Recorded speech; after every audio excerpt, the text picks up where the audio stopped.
Temos falado com muita frequência que o nosso Deus é um Deus comunicativo, um Deus relacional, um Deus que nos criou para ter comunhão conosco. Deus quer falar conosco, Deus quer estar conosco, Deus quer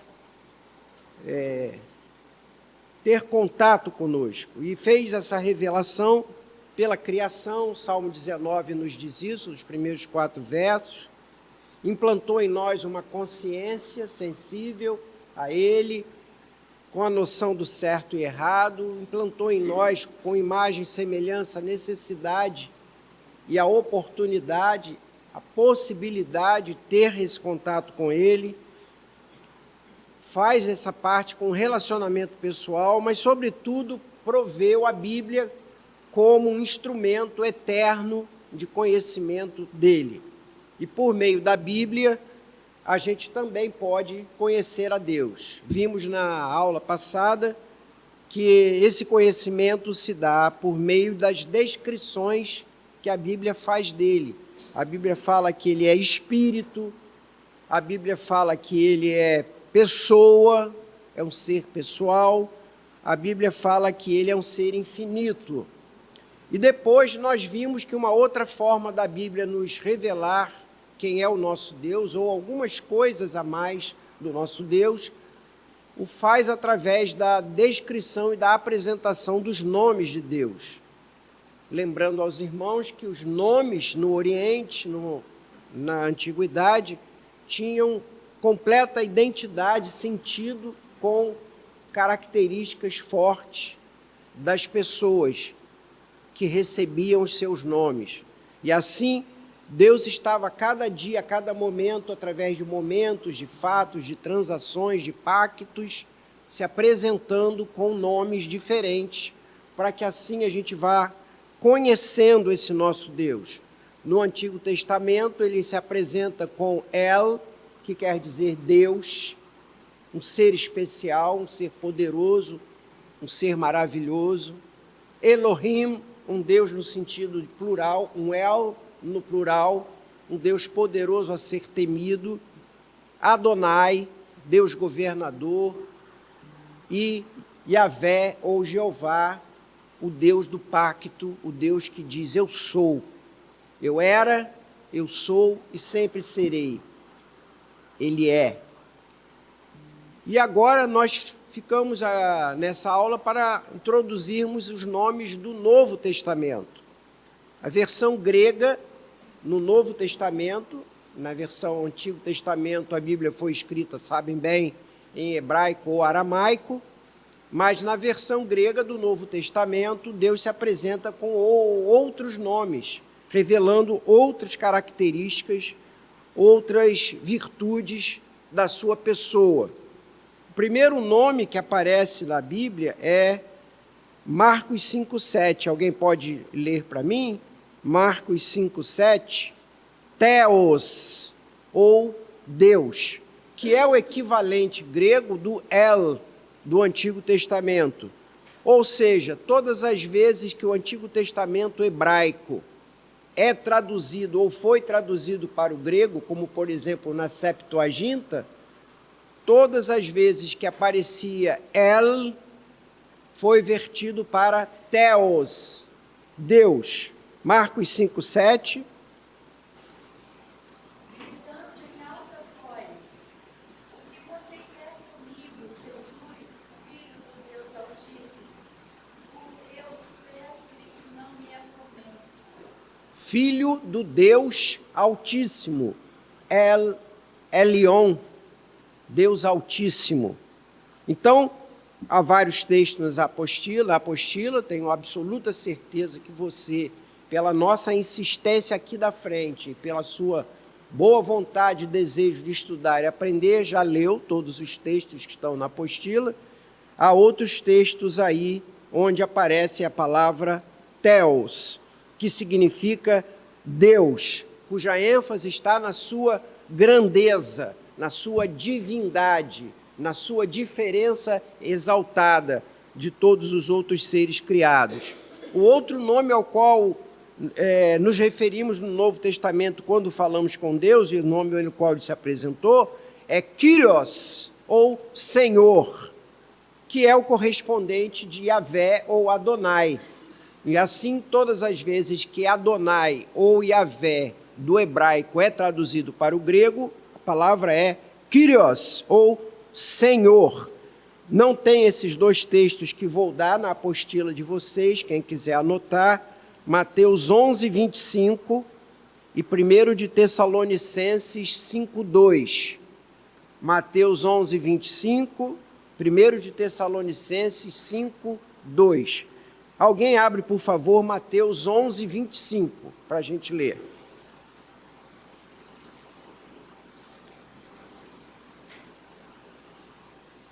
Naquela ocasião, Jesus disse: Eu te louvo, Pai, Senhor dos céus e da terra, que escondeste estas coisas dos sábios e cultos e as revelaste aos pequenos.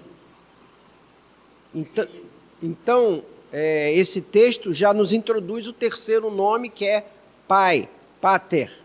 Esse nome, salvo engano meu, só uma ou duas vezes aparece no Antigo Testamento.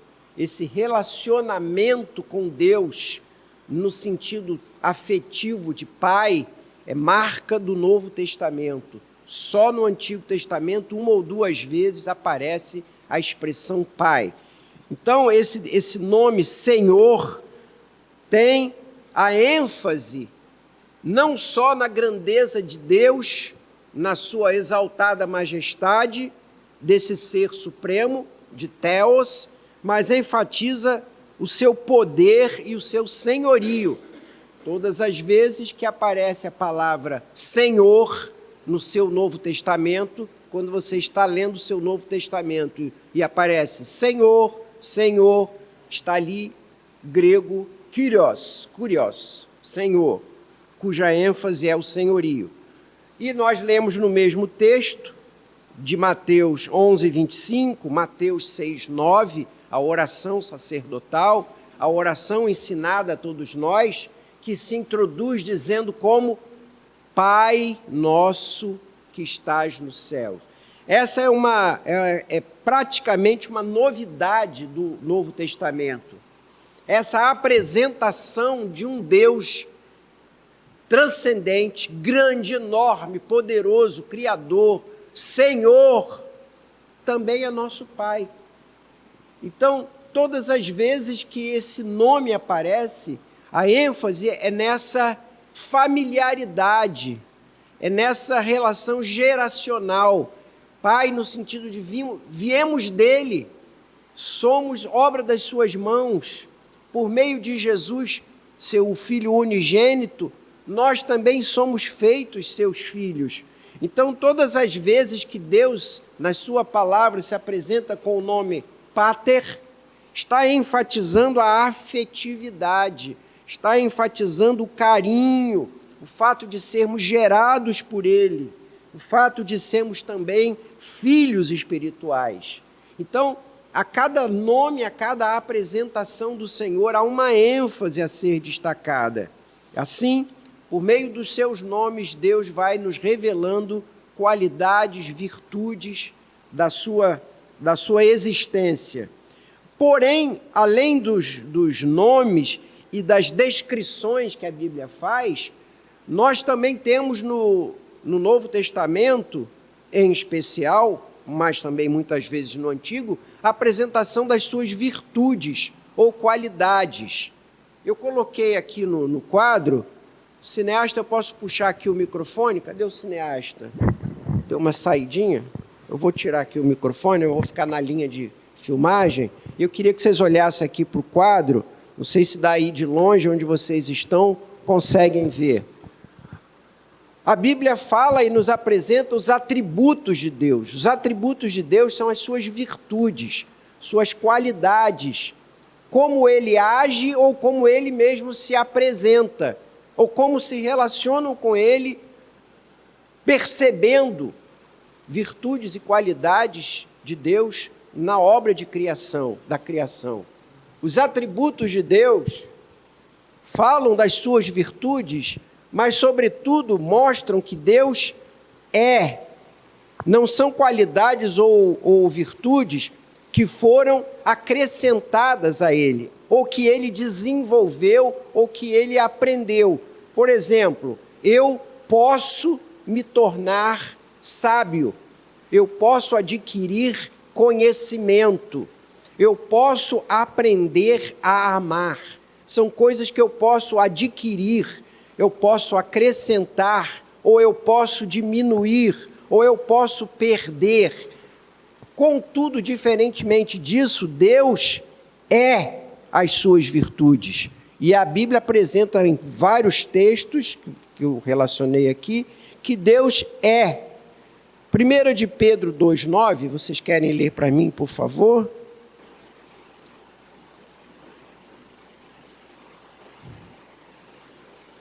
Primeira de Pedro 2,9.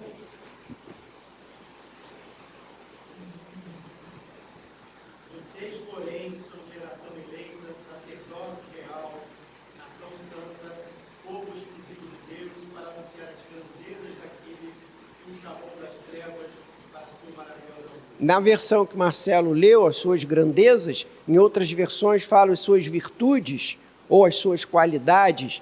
Então, missão nossa na evangelização e no viver diário é ir revelando por meio das nossas vidas e por meio da nossa pregação os atributos de Deus, quem Deus é e como Deus é. E aí a ênfase é no que Ele é. Deus não ama porque aprendeu a amar, Ele é amor. Deus não se tornou justo, Ele é a justiça. Então, todos os atributos de Deus caracterizam quem Ele é. Ora, por que Ele não aprendeu, aumentou ou desenvolveu? Porque Deus é sempre o mesmo. Se Ele aprendesse, desenvolvesse, adquirisse ou aumentasse, esse Deus não era Deus, porque Ele estaria melhorando. Está dando para entender? Quem ama, mas ama mais amanhã, mudou. E o nosso Deus é imutável. Então Deus é amor, Ele é justiça. Toda justiça que você conhece ou deseja provém de Deus.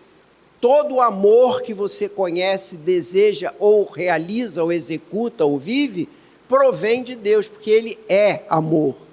Não somente Ele é, mas as suas virtudes são infinitamente iguais. Ou seja, Deus não é mais santo do que justo. Ele não é mais misericordioso do que justo. Ele é igualmente e infinitamente tudo que Ele é. Nenhum dom, nenhuma virtude, nenhuma qualidade é maior do que a outra. Há muita gente que tem uma visão de um Deus bom. Não, Deus não vai condenar ninguém porque Ele é um Deus de amor. Se Ele é um Deus de amor, Ele não vai mandar ninguém para o inferno, certamente. Mas Ele é tão amor quanto justiça. E se Ele disse que aqueles que pecarem morrerão, e que haverá um juízo com o castigo aos desobedientes e salvação para os obedientes, a sua justiça há de fazer isso cumprir.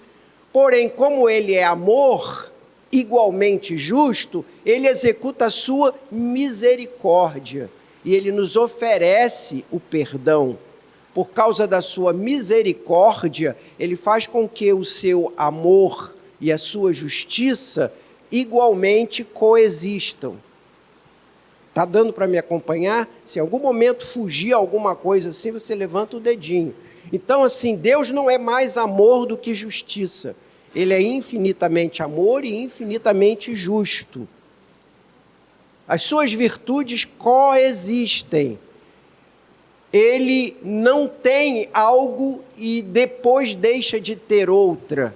Ele é o que é e Ele é tudo ao mesmo tempo. Ao mesmo tempo Ele é nas suas decisões, na sua vontade, na sua realização, Ele é ao mesmo tempo e da mesma maneira justo, santo, perfeito, bom, gracioso, misericordioso e ainda, por fim, toda a Trindade partilha das mesmas virtudes na mesma forma.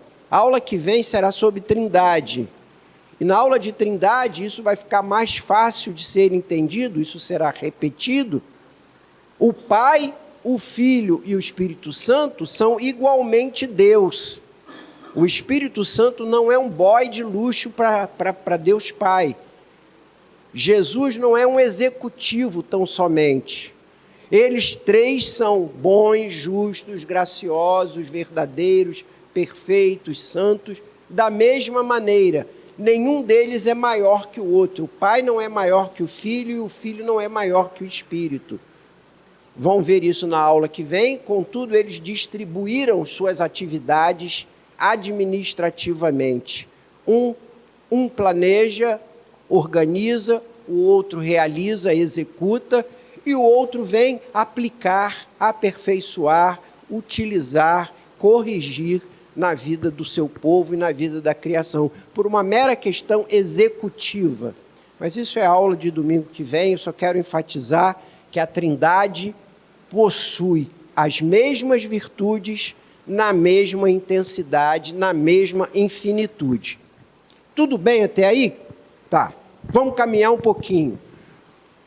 Apenas teoricamente, apenas para facilitar o entendimento, a teologia sistemática dividiu as virtudes de Deus em dois tipos, e as chama de atributos ou virtudes incomunicáveis e virtudes comunicáveis.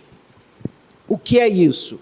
As virtudes de Deus incomunicáveis são aquelas que só Ele tem, por ser Deus. A criatura, a criação, não pode ter essas virtudes. São inerentes à deidade, são inerentes ao fato dele ser Deus. Só Ele tem e só Ele pode ter. E as virtudes comunicáveis são aquelas qualidades que Deus nos doa, permite que partilhemos, pequena, média, grande, em parte, muito, mas são atributos que dá para viver, experimentar, reagir e agir como seres humanos. Exemplo, o amor. Deus é amor, mas Ele nos permite também amar aos outros. Então, o amor é um atributo de Deus comunicável. Mas infinitude é incomunicável, até porque fomos criados. E se fomos criados, tivemos um início. Se tivemos um início, já não somos mais infinitos. Tá? Espero não estar dando nó na cabeça de vocês. Sei que vocês são muito inteligentes. Mas então, as virtudes incomunicáveis de Deus, elas são inerentes a ser Deus. E elas qualificam as comunicáveis. Eu vou mostrar isso para vocês agora. Há 4 virtudes ou atributos de Deus que são chamados de incomunicáveis. A sua autoexistência, ou seja, o fato de que Ele não precisa, não depende de ninguém e nem de nada para ser e para existir. Ele é o que é e sempre foi. Ninguém disse, Deus, exista. Ele existe porque sempre existiu. E Ele existe porque Ele é. Eu sou, é o seu nome Jeová. Então, Ele é autoexistente. Nada pode cessar e nada deu início à existência de Deus. Ele é imutável. Por que Deus é imutável? Pura e simplesmente porque Ele é Deus. É uma questão apenas de definição. Porque se Ele mudar, certamente mudaria ou para melhor ou para pior. Ninguém muda para ser igual, certo? Quem muda fica melhor ou fica pior. Por isso muda. Ora, se Deus melhorasse ou Deus piorasse, não era Deus. Estão me acompanhando o raciocínio? Então, por ser Deus, só por definição, mas os textos estão todos aí, nós vamos ler alguns deles. Ele é imutável, ou Ele é para sempre o mesmo. de maneira que ele é perfeitamente confiável, ele é fiel, ele é o mesmo, ontem, hoje e para sempre, porque ele não muda. O que ele disse vai acontecer, o que ele prometer, o fará, o que ele revelou é exatamente assim e não vai haver mudança. Ele é infinito, isso nós vimos nas descrições, acabei de falar sobre isso, ou seja, porque ele é autoexistente, então ele não teve início e não tem fim. E nesse aspecto da sua infinitude, é bom que a gente sempre entenda que Deus não é infinito porque ele dura muito. Deus não é infinito porque quando você põe uma coisa atrás da outra, uma coisa após a outra, nesse decorrer do tempo, ou numa sucessão de fatos e acontecimentos, isso não vai ter fim. Como a história do ser humano, que acorda, vive, dorme, acorda, vive, dorme, ano após ano. Deus é infinito, Deus não está dentro da dimensão tempo. Deus não teve para ele ontem, hoje e amanhã. É isso que quer dizer a expressão de Pedro. Um dia para Deus é como... Hein, gente? 1000 anos. E 1000 anos é como um dia. Isso parece uma loucura. Mas isso é assim porque Deus é infinito, eterno, imutável. E para Deus tudo é hoje. Quando a gente foi gerado no ventre de nossa mãe, era hoje para Deus. Hoje, nós estamos aqui, é hoje para Deus. E daqui a 10 anos, será hoje para Deus. Na sua imutabilidade e na sua infinitude, tudo para Deus é hoje. Por isso, para Ele, um dia é como 1000 anos. E 1000 anos é como um dia, porque Deus não tem hora, segundo. Deus não tem ano. Deus tem o seu tempo que se chama, como é no grego o tempo de Deus? Kairos. Diferente do nosso cronos. Para nós há uma cronologia. Para Deus o tempo é sempre agora. Kairos de Deus é o tempo oportuno. Ele vai fazer as coisas acontecerem no momento oportuno. Como para ele tudo é agora, vai haver um momento oportuno em que ele vai intervir, mudar, transformar, fazer algo acontecer. Algo que você diz assim, Deus está demorando muito para fazer isso. Deus não chega cedo, Deus não chega tarde, porque tudo para Deus é agora. E Deus é uno, ou seja, Deus é um só, Deus não tem pedaços. Olha, aquele pedaço de Deus, ele é o amor. Quando eu junto com a peça do quebra-cabeça da justiça, aí eu junto a peça da misericórdia, eu junto a peça da verdade, eu junto a peça da soberania, aí então eu formo Deus. Deus é um quebra-cabeça de pedaços. Não é assim. A trindade de Deus não são 3 deuses que se unem. Ele é sempre um só. Ele é 3, mas ele é um. Ele é amor, ele é justiça, ele é paz, ele é santidade, ele é verdade, mas isso não são pedaços nem partes de Deus. Ele é um só, porque se ele tivesse pedaços, ao se juntarem, ele seria diferente. Como ele não é diferente, ele é para sempre o mesmo, ele não tem pedaços, sem os quais ele melhora, muda ou piora, e com os quais ele muda ou piora ou melhora. Tudo bem, crianças? Tudo certo? Vamos ler alguns textos. João 5,26. Agora vamos ilustrar com a palavra essas coisas que dissemos. João 5,26.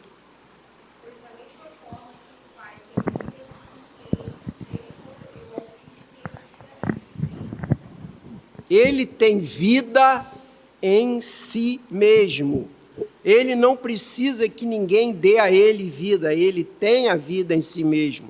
É o que ele diz em Êxodo 3,14, quando Moisés diz, quem eu vou dizer que me mandou? E ele se apresenta dizendo, eu sou. Eu sou é quem te enviou. Romanos 11, 33 a 36. Alguém pode ler? Romanos 11, 33 a 36.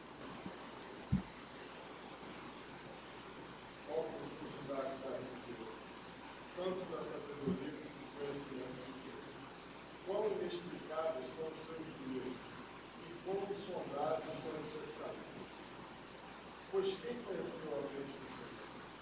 Ou quem foi o seu conselheiro? Ou quem primeiro deu alguma coisa a Deus para que isso seja restituído? 36. Até o 36.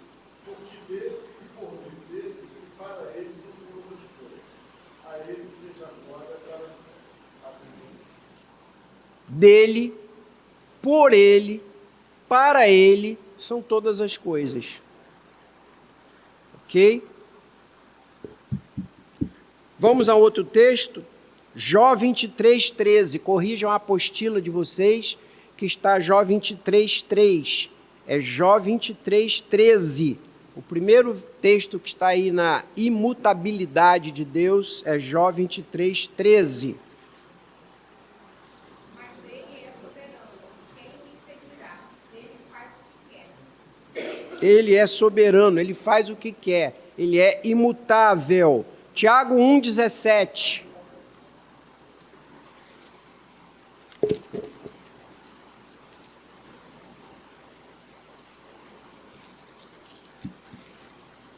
Toda boa dádiva e todo dom perfeito vem lá do alto, descendo do Pai das luzes, em quem não pode existir variação ou sombra de mudança. Nele não pode haver variação nem sombra de mudança. Lembro-me que na aula passada citei como exemplos textos onde Deus aparece sendo descrito como um Deus que se arrependeu. Lembram disso?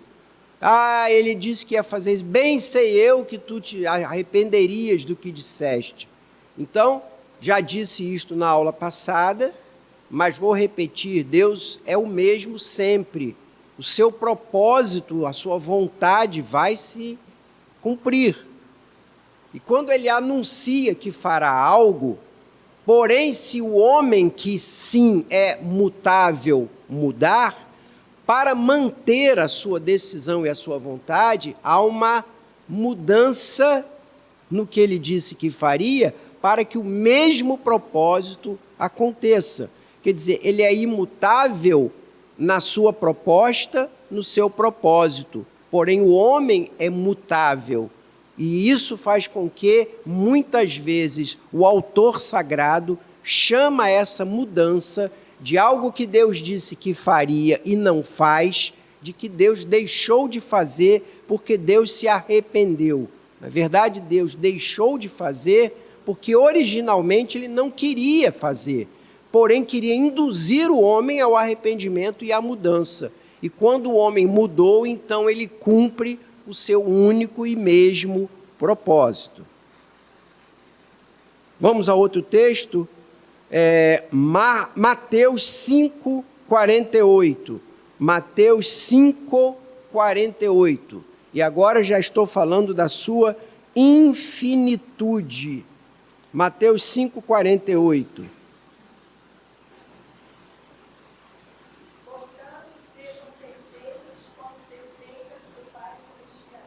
Sede perfeitos, porque Deus é perfeito.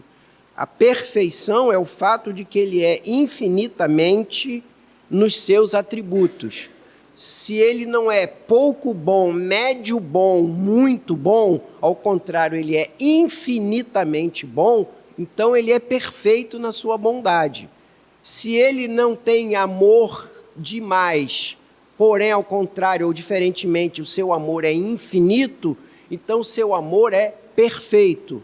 Então, quando a infinitude se aplica às suas virtudes, isso se chama de perfeição.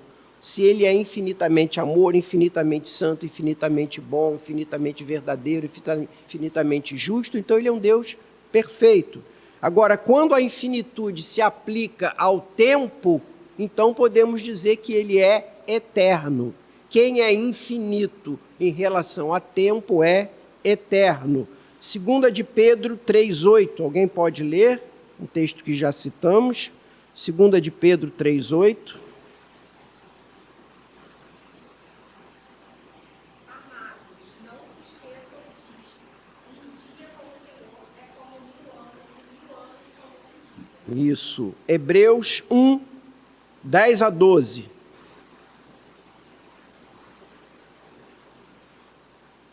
Hebreus 1, 10 a 12.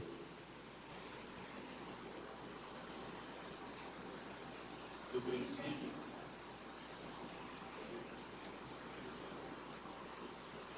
o Senhor lançaste os fundamentos da terra e os céus das tuas mãos. Eles perecerão, porém permanecem. Sim, todos eles envelhecerão qual veste. Também qual manto os enrolarás e como vestes sobriamente cuidados. E porém, és o mesmo, os teus anos jamais terão. Tu és o mesmo para sempre. Teus anos, tua existência jamais terá fim. Por isso ele é eterno. Salmo 139, verso 7 ao 10.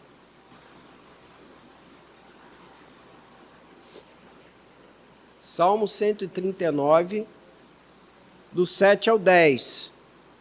Para onde irei do teu espírito, ou para onde irei da tua face? Se subires aos céus, tu aí estás. Se fizeres o céu a minha cama, eis que tu ali estás também. E se tornares as águas da alva, se alistar nas extremidades do mar, até ali a tua mão me guiará e a tua destra me susterá. O Salmo 139 é o libelo sobre a onipresença de Deus.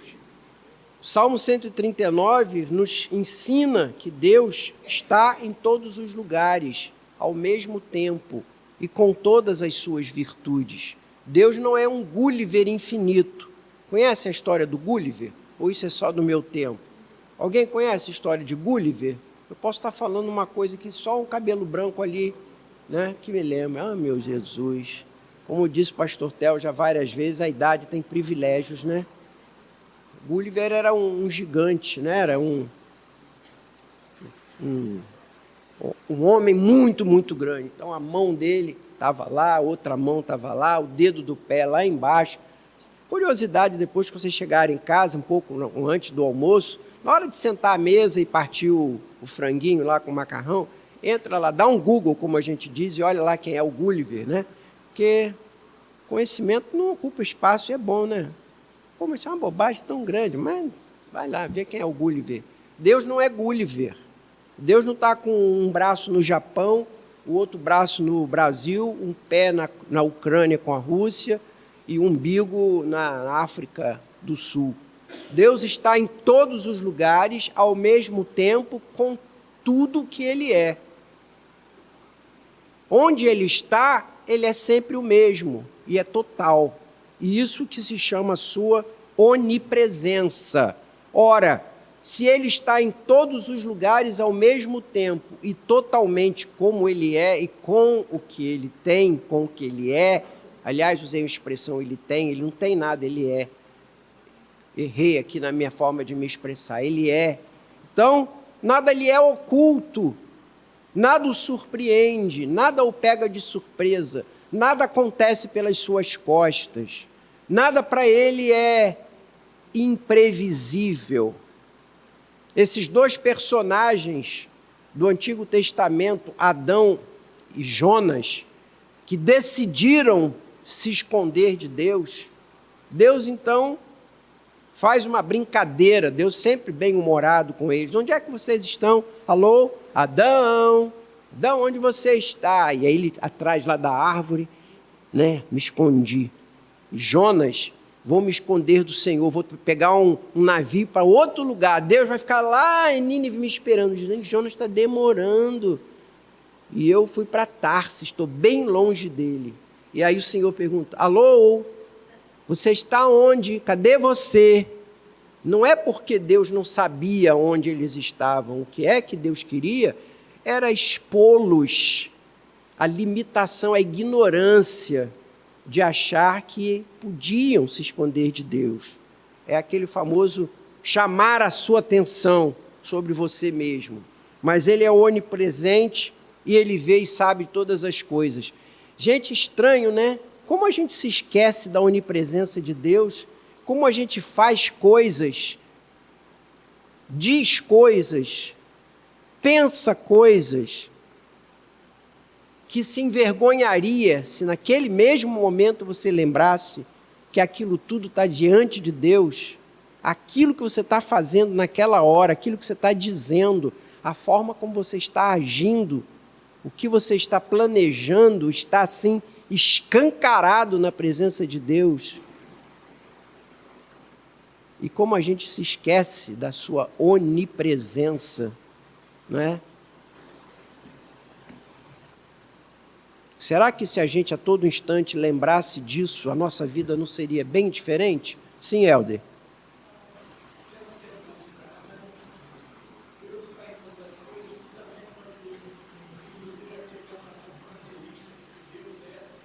Aham.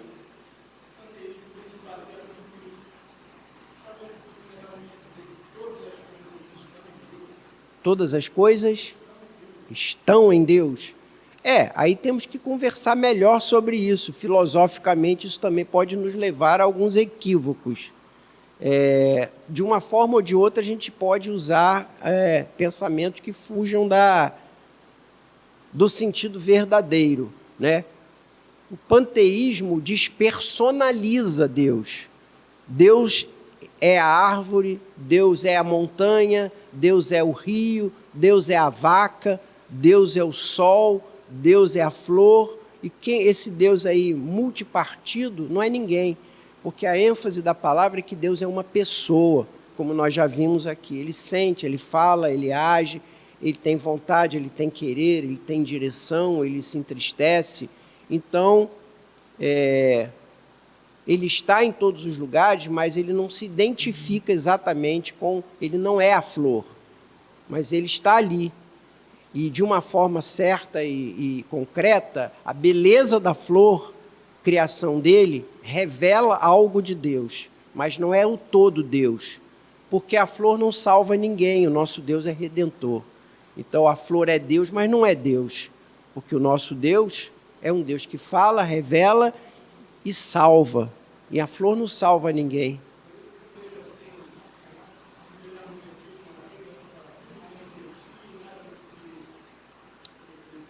Colossenses, né? Exatamente. Paulo diz isso em Colossenses, é um texto muito lindo. Vamos a um outro texto, Isaías 30, 18 e Romanos 8, 33. Vamos ler em paralelo esses dois textos, porque são referenciados. Isaías 30, 18 e Romanos 8, 33.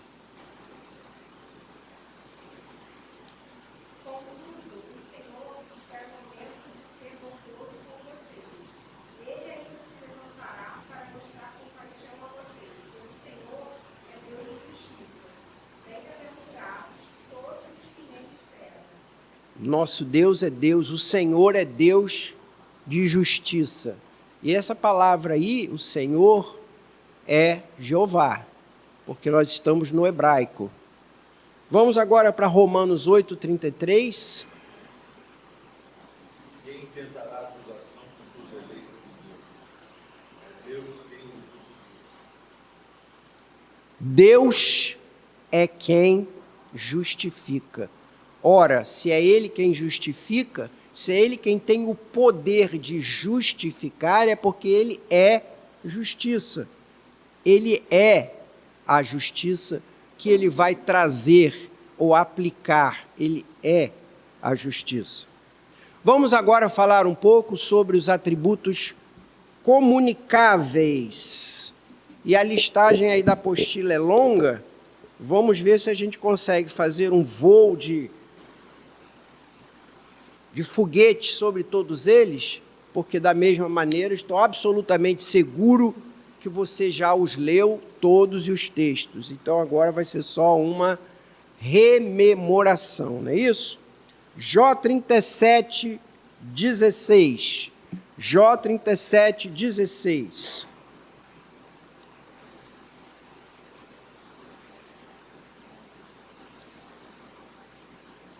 Tens tu notícia do equilíbrio das luzes e das maravilhas daquele que é perfeito em conhecimento?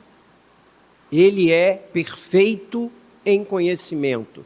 Aí se aplica aquela infinitude do atributo. Ele é infinitamente conhecedor de todas as coisas. Então, presta atenção no que eu vou dizer aqui. Deus conhece tudo e todas as coisas ao mesmo tempo. Deus conhece as coisas possíveis e conhece as coisas reais. As coisas reais são aquelas que ele escolheu fazer acontecer dentre todas as possíveis. No universo das coisas que Deus sabe que são possíveis, ele escolhe uma para determinar que ela aconteça. E dentre as coisas possíveis, algumas ou alguma delas se torna real. Nós só conhecemos as que vemos, as que acontecem. Mas Deus tinha outras alternativas que não quis decidir que acontecessem. Porém, ele conhece todas as possíveis e conhece as reais. Além disso, ele conhece o que é visível e conhece o que é oculto. Nós só conhecemos o que é visível, mas ele conhece o que é oculto. E porque ele conhece o que é o oculto, ele conhece também as nossas intenções. E isso é um elemento que ajuda demais Deus a ser justo, porque as decisões de Deus levam em consideração não só os fatos visíveis, mas os fatos invisíveis, aqueles que foram motivadores ou motivacionais, as verdadeiras intenções.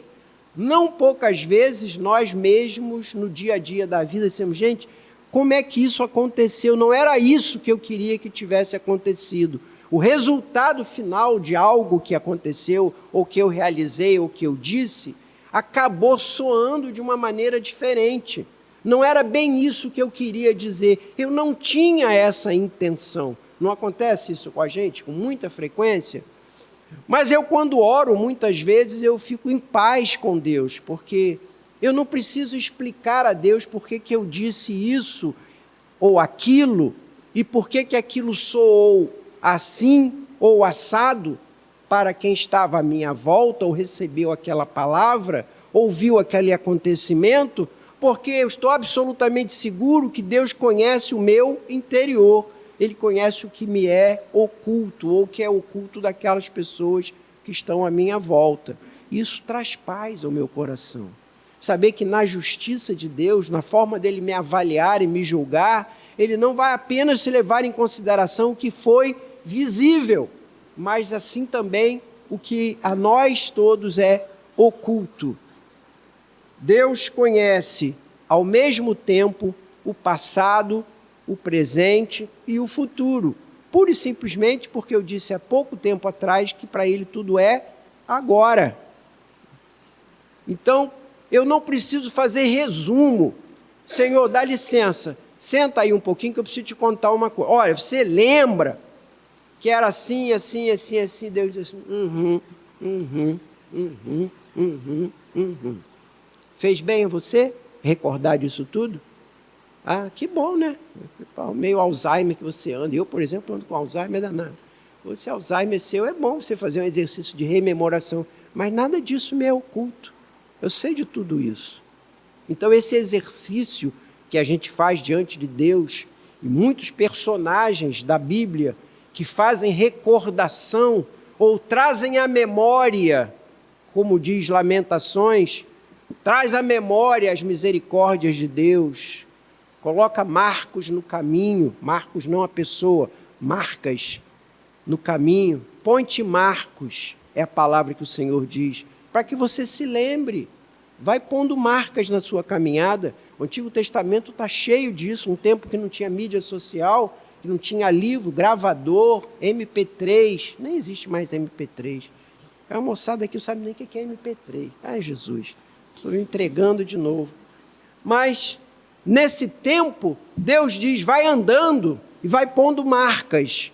Porque para mim, para você, para nós todos aqui, é importante que recordemos o que Deus tem feito, o que Ele já fez, para que a nossa prospecção nos mostre o que Ele vai e o que Ele pode fazer, de acordo com o seu querer e com a sua vontade. Mas não se preocupe de fazer nenhum tipo de arrazoado diante de Deus, de fazer um resumo bem feito para Deus entender bem aquela situação. Não precisa ficar ser muito explicadinho, não. Deixa que Deus sabe. Sim, meu querido. Sim, vamos chegar em livre-arbítrio. É bom que a gente entenda bem o que é o nosso livre-arbítrio.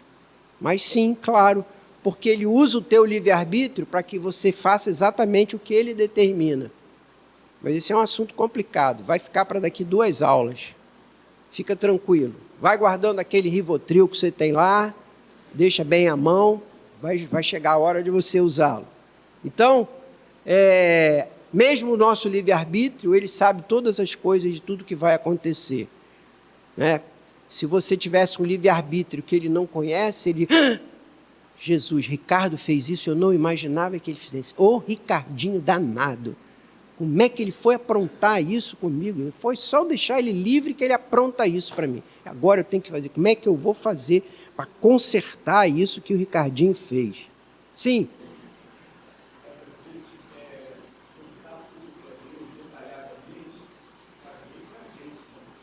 Isso, foi o que eu acabei de falar. Isso. Quero trazer à memória. O que diz o texto? Aquilo que me traz esperança. É para nós, é uma terapia.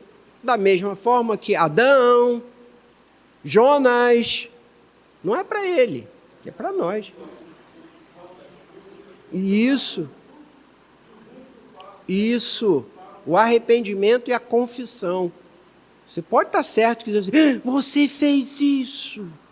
Jesus, eu não vi que você fez isso. Fez que dia, gente? Que hora foi? O que eu estava fazendo lá no Japão que eu não vi você fazer isso aqui em Niterói, meu Deus? Eu preciso estar mais cuidadoso com a minha administração e a minha soberania. Jesus, eu acho que eu estou falhando na minha soberania. Mas realmente, para você, para nós, é terapêutico. Aliás, os bons psicólogos valem-se disso para nosso tratamento. Fazer você puxar e trazer lá de dentro coisas que você achava que já estava sepultado. E traz aquilo para você rever, repensar, e agora é uma palavra da moda, ressignificar. Todo mundo agora quer ressignificar alguma coisa, né? Sim, Helder.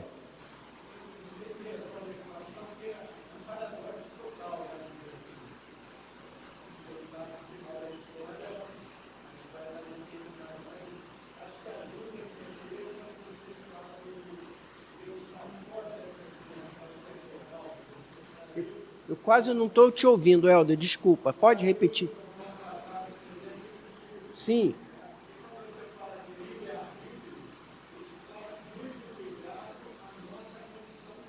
Aham. Aham. Aham.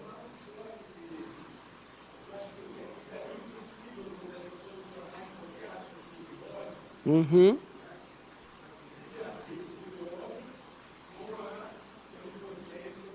Uhum. Quem leu a apostila com bastante atenção e cuidado, como foram todos vocês, há um pedaço lá onde eu falo sobre isso exatamente. Como é que a gente concilia o conhecimento prévio de Deus, certo, com o livre-arbítrio. Como ele nos conhece perfeitamente, porque saímos das suas mãos, e como ele conhece perfeitamente tudo o que é possível e tudo que é planejável e tudo que é provavelmente certo que acontecerá, então ele decide que você e eu, usando o nosso livre-arbítrio, decidamos fazer e ser e agir segundo a sua vontade, segundo o seu querer. Então, ao mesmo tempo, ele é soberano e ao mesmo tempo você é livre. A sua liberdade naturalmente caminha para concluir e realizar o que Deus determinou. De maneira que o meu livre-arbítrio acaba sendo absolutamente certo dentro do projeto de Deus. Tá bom? Mas a nossa aula não é sobre esse assunto, embora ele seja extremamente eletrizante. Na próxima, daqui 2 aulas sobre predestinação, não esqueça de lançar mão daquele Rivotrilzinho que fica na mesinha de cabeceira para você vir e não ficar muito abalado. Vamos continuar, crianças? Jeremias 17:10. Daqui a pouco começa a tocar aquele sininho, aquela campainha. Jeremias 17:10. Eu sou o Senhor que sonda o coração e examina a mente, para recompensar cada um de acordo com a sua conduta, de acordo com as suas obras. Essa é a justiça de Deus, como eu disse há pouco. Ele conhece o coração, as intenções, os planos, as motivações. E por isso ele decide e julga com justiça. Romanos 11:33. Vamos para a sua sabedoria. Falamos sobre o conhecimento de Deus, agora a sua sabedoria. Romanos 11:33.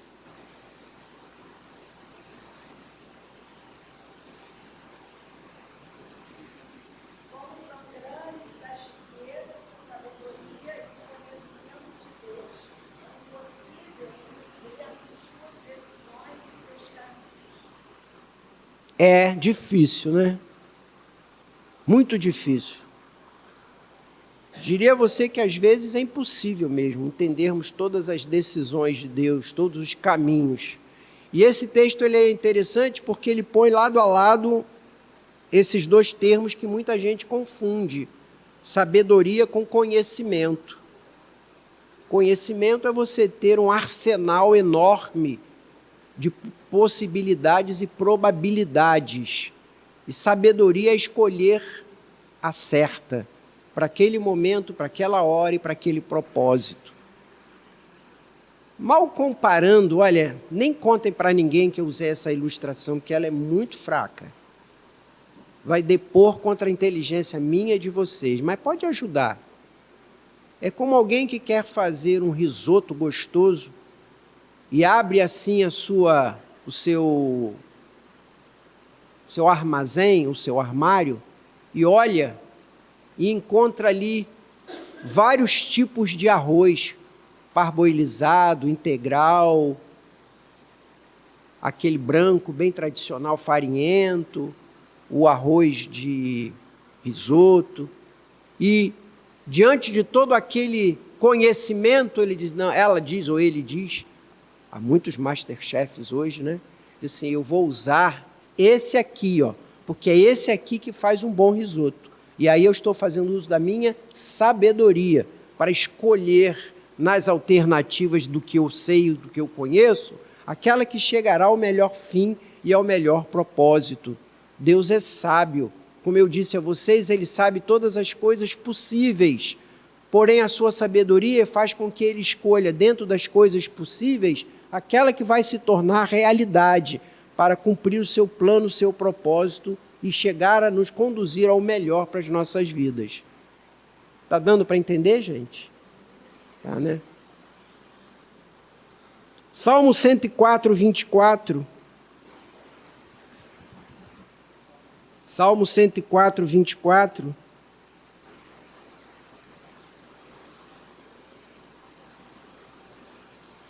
Quão numerosas são as tuas obras, Senhor, com sabedoria fizeste todas elas.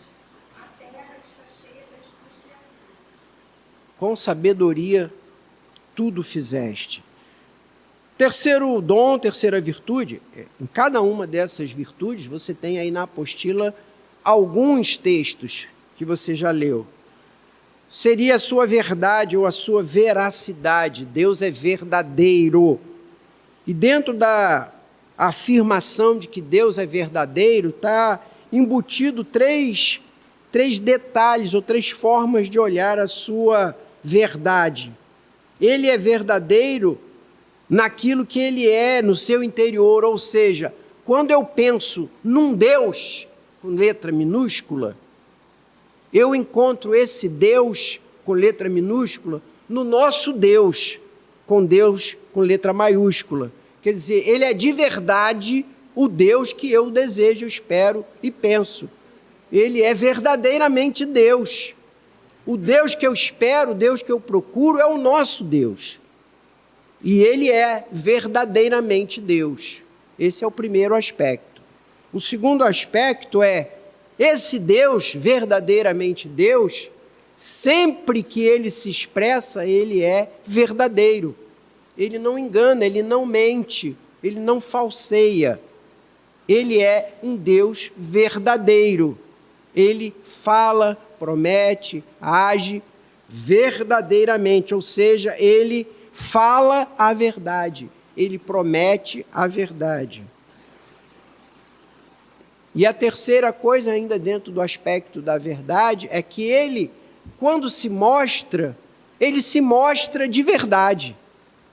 Ele se revela de verdade. Ele não camufla. Ele não finge. Ele não vive um papel. Ele é verdadeiro. Ele, quando se revela de verdade. E esses três elementos estão dentro da verdade de Deus, ou da sua veracidade. E esse atributo está diretamente ligado à sua fidelidade. Por que Deus é fiel? Porque ele é verdadeiro. Ou seja, se ele é verdadeiro, ele não engana, não mente, não falseia, então o que ele diz que vai acontecer de verdade. E por isso ele é fiel no que ele diz. Então a fidelidade está construída sobre a sua veracidade. E a sua veracidade ou a sua verdade é que o faz fiel. Ok? Vocês estão tão quietinhos, não sei se eu estou atirando assim, e você vai sair daqui, não balança a minha cabeça, por favor. Espero que não. Quarto dom ou atributo é a sua bondade. Deus é bom.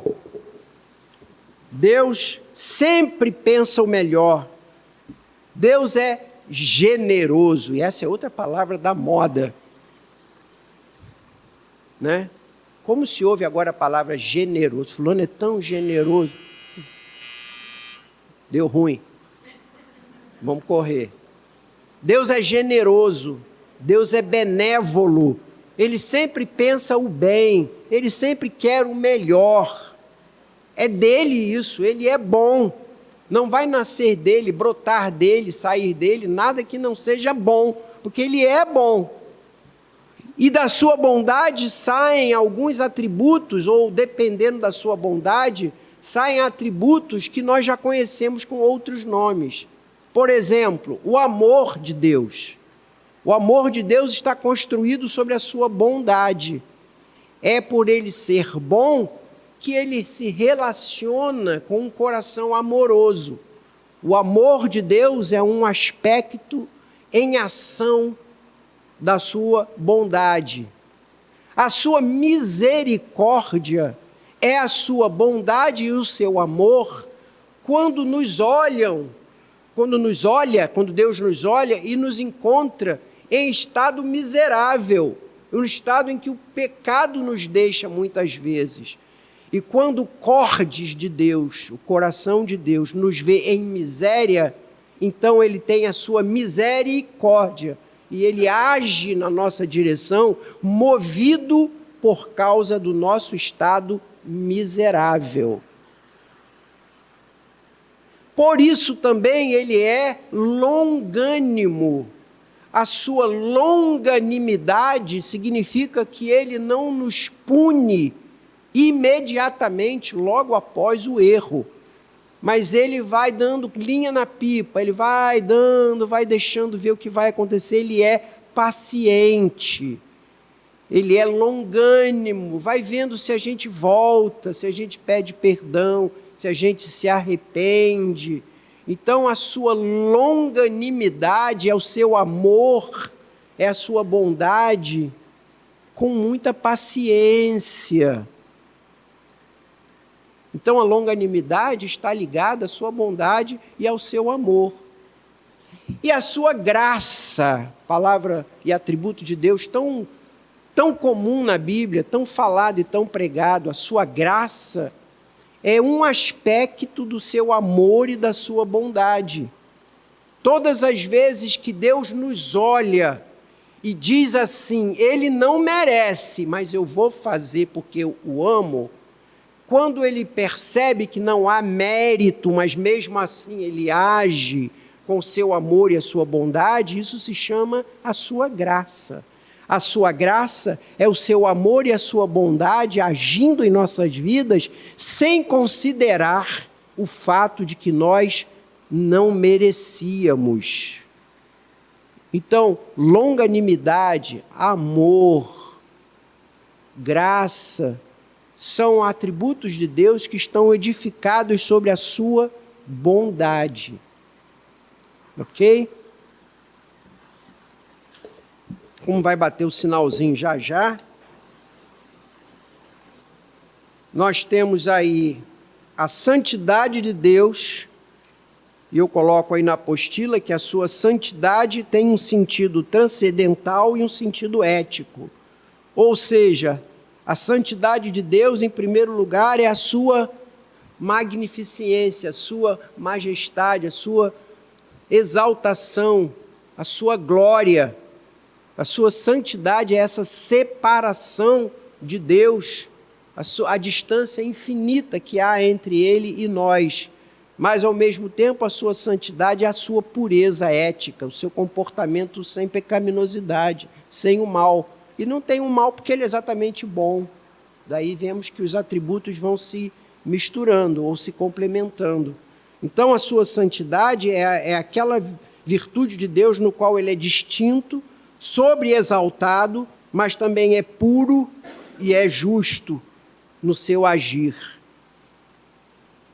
A sua justiça, falei algumas vezes no decorrer da aula de hoje, a sua justiça não somente mantém a sua santidade, mas também nos faz merecedores de uma decisão dele de acordo com a verdade. Ou seja, ele conhece as nossas atitudes, conhece os nossos atos, porque ele conhece o nosso interior, conhece a nossa volta, conhece o que nos leva a ou não fazer ou dizer alguma coisa.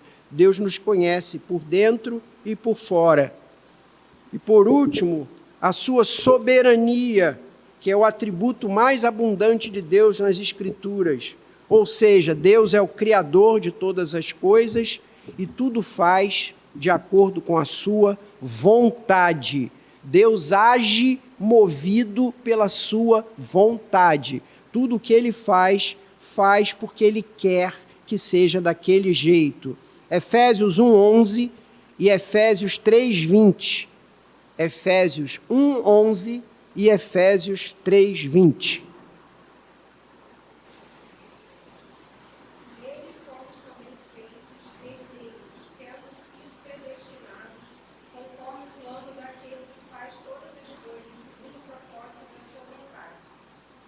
Ele faz desculpa, Marcos, só um instante, ele faz todas as coisas de acordo com o propósito da sua vontade.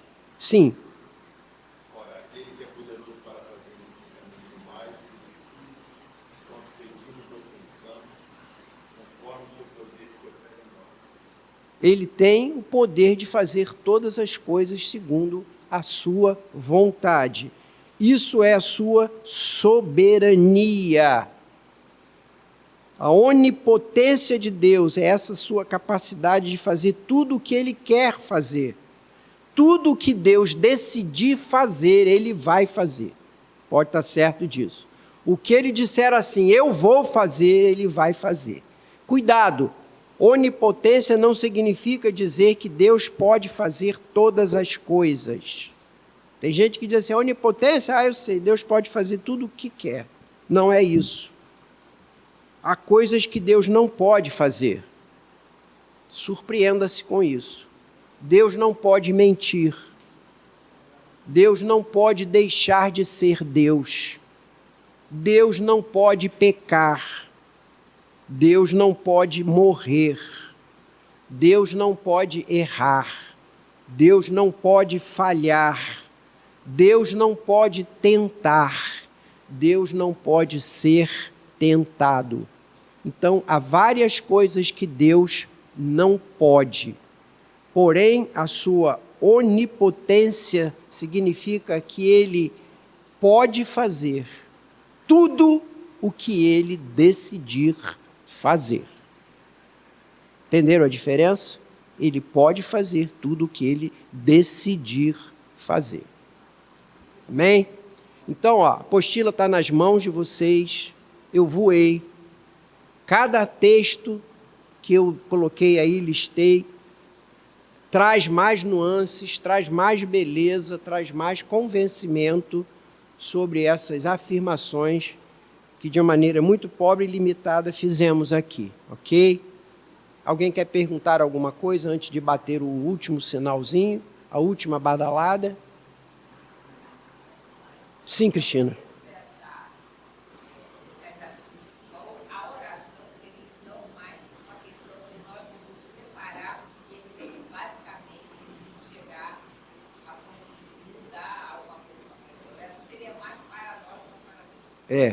Esse assunto eu tinha medo que alguém puxasse, ainda bem que foi no apagar das luzes, né? A oração. Vai ter uma aula sobre oração. Deve ser, acho que é no próximo semestre, né, Marcos? A oração é no próximo semestre. É nesse semestre? Tá. Cristina, esse é um grande mistério de Deus. Assim como temos as paralelas que se correm entre a vontade de Deus e o arbítrio livre do homem, entre a sua soberania e o livre-arbítrio. Oi? É no próximo, Davi. Há mistério nisso, onde Deus decreta, decide, define e ao mesmo tempo diz, ore, insista, bata, para que isso aconteça. Os mais puristas na soberania dizem que ao orar, ao insistir, ao bater, você acaba chegando ao ponto onde convence-se do que Deus já havia decidido fazer, então Ele faz e o seu coração fica em paz. E há outros mais ligados à liberdade, ao livre-arbítrio, dizem, não, Ele não ia fazer isso, mas depois que você orou, insistiu e buscou, Ele que não ia fazer isso, decidiu fazer diferentemente. É uma questão complicada, mas o que há de mais certo é o seguinte, o mesmo Deus que diz que a vontade dele é soberana, é o mesmo Deus que diz, ore intensamente, busque, procure e insista para que aconteça. Então, a mesma força da revelação da sua soberania é usada para dizer, ore, ore e ore. E deixa a teologia para se arrumar no céu. Faz o que ele mandou. Vai dar mais certo. Entendeu? Irmãos, um domingo bom, um bom culto daqui a pouco, um quiabo com frango gostoso, um macarrão delicioso, um bom almoço para